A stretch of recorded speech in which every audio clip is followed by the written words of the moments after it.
මව්බිමට එරෙහිව ජාත්‍යන්තරය හමුවේ අසත්‍ය දෑ ප්‍රකාශ නොකළ බවට හැකිනම් පාර්ලිමේන්තුවේදී සඳහන් කරන්නේයි අමාත්‍ය දිනේෂ් ගුණවර්ධන මහතා විපක්ෂ නායක රනිල් වික්‍රමසිංහ මහතාට අභියෝග කරයි.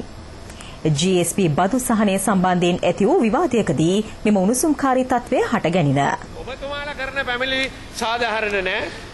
ඒක අපේ රටට විරුද්ධව කරන පැමිණිල්ලක් බවත් ලක්ෂ ගානකට විරුද්ධව කරන පැමිණිල්ලක් බවත් මතක තියාගන්න. අපි පැමිණිලි කළා තියෙනවා නම් යුරෝපීය සංගමේ කොමිසමේ ලියුම් වල තියෙන්න ඕන එක්සත් ජාතික පක්ෂය පැමිණිලි කරා කියලා. ලිපි ගොනුවේ තියෙන දේ ඉදිරිපත් කරන්න කියලා කියන්නේ.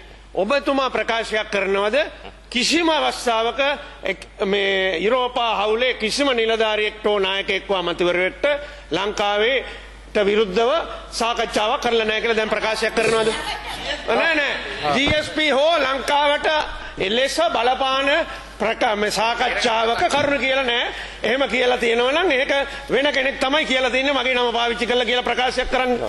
එතකොට මේ ප්‍රශ්න ඉවරයිනේ. ඇත්ත වශයෙන්ම මේ